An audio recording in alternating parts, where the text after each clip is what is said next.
Oh gosh. Well, right now we're in the middle of a government shutdown, which is sort of a real shit show, if I may say that.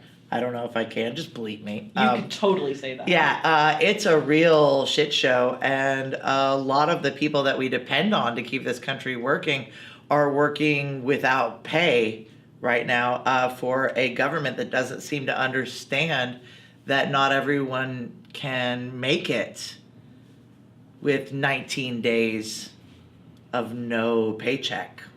The disconnect between the people in power and the people that they are governing feels like a wider and wider gulf. And the way that we're treating people who come to this country or want to come to this country is really disheartening and terrifying. I just feel like we're in this sort of slow march towards something ultimately dire unless we actively resist every day and every way we can. Internationally, I'm really concerned about the people of Yemen and about the Syrian crisis, and there's a lot going on that is alarming. Myanmar, God, I could just list and list, but I feel a real responsibility to stay vocal and engaged in what our government is doing and the rise of reactionary oppressive forces within our nation right now.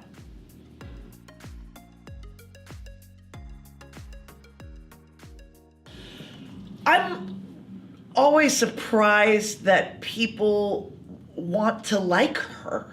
I find that really alarming. I've received comments like, she's so adorable except for the racism, which is like, but that means like, she's not adorable, y'all. She's the worst. Like, I'm so ready for everyone to be like, she's the worst.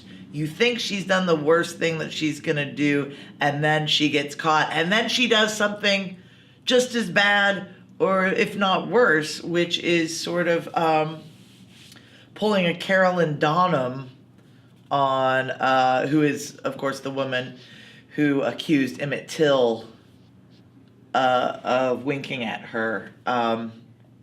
She pulls Carolyn Donham on J.D. Washington's character and accuses him of trying to rape her to these police officers when he, in fact, is trying. Spoiler, sorry, and when he is, in fact, trying to prevent her from bombing the house of a black activist.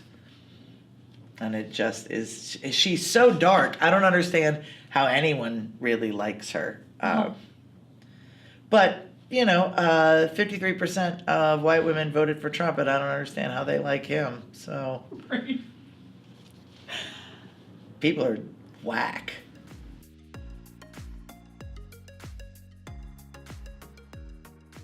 Oh man, there's so much good content right now. I mean, I'm gonna plug my own thing first, which is that I did a great show on CBS All Access called $1. That is about a murder in a steel mill town that we shot in Pittsburgh, Pennsylvania. It's directed by Craig Zobel, who did Z for Zachariah and Compliance. He also directed like a lot of The Leftovers and Danny Newton's episode of Westworld, the big Shogun World one. He's amazing. I'm really proud of this show. Sturgill Simpson's in it, fantastically, playing a guy named Walmart because he steals from the rich side of town and sells to the working class in a year-round yard sale. It's really populated with some really fun characters. Other stuff, there's a great web thing called Nobody's Watching Wrestling, which is some drag queens and a DJ reviewing WWE SmackDowns and tables, ladders, and chairs, and like all of these pro wrestling events. And they discuss the looks, they discuss the moves. It's delicious, and it's on YouTube. Also, my husband has a series called Character, which is about the disappearing New York City weirdo. He's got 2 episodes out right now. The first one is an hour-long documentary about Fancy Feast, which is a plus-size burlesque performer who was Miss Coney Island in 2016. And the second is about Susie Hot Rod, who is the most famous roller derby player in the world, who plays for Gotham Girls Roller Derby and has done so for 14 years now. Other stuff, oh gosh, I really loved Sorry to Bother You.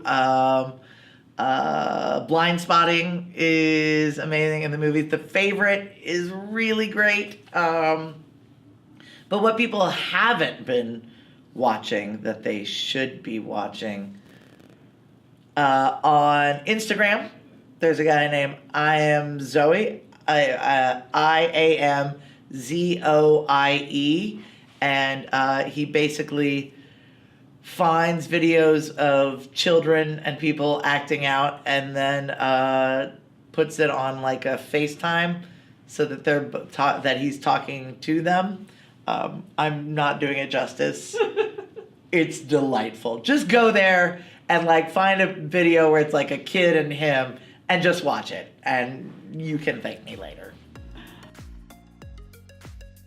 Oh my gosh, well, I always go to Whitewater Tavern. I got married there. I mean, we got married on the stage at Whitewater in 2015. I love it there. I always like to eat a sandwich at Delicious Temptations. I've been going to Delicious Temptations since the 80s.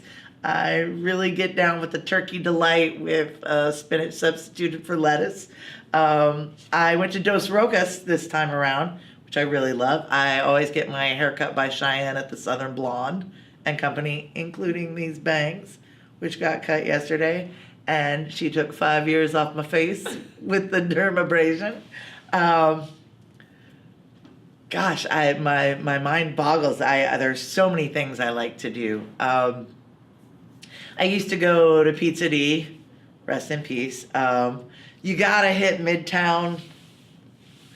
Your clothes are gonna smell terrible after, but you gotta go. You gotta go. You gotta get the burger. You gotta sit in a booth and have a beer, you know. Also, where are my other favorite places to eat?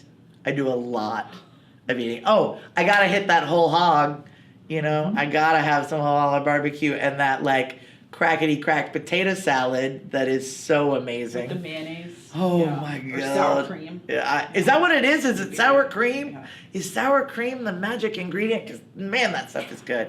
I have a damn good pie every time I come. That's a lot of it. And a lot of it is seeing friends, you know. I grew up here.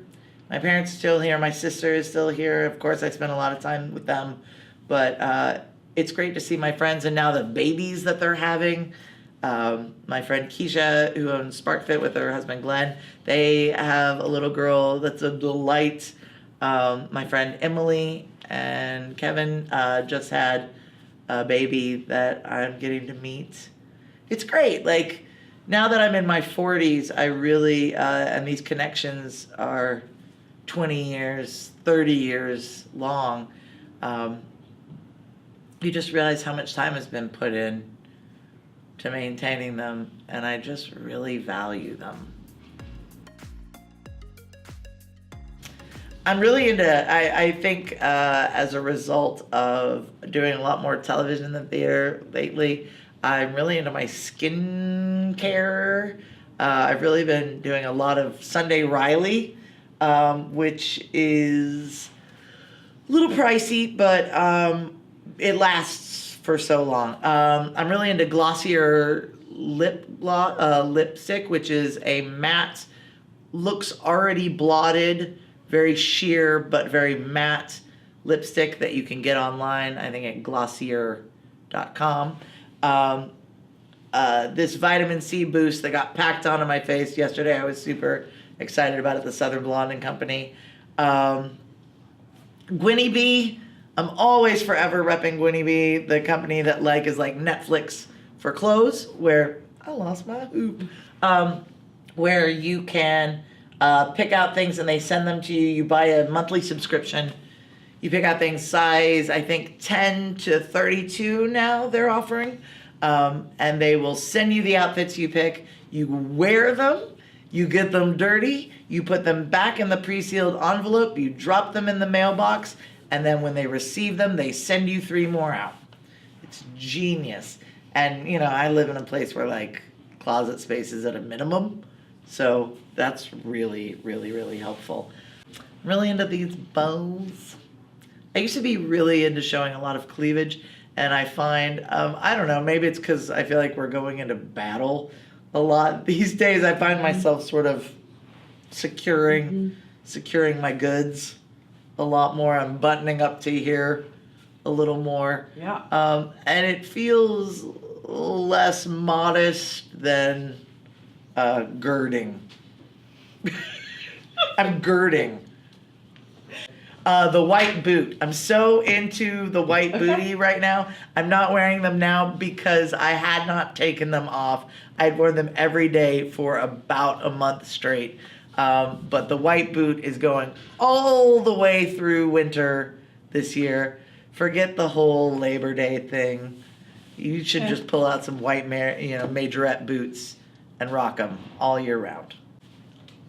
Thank you.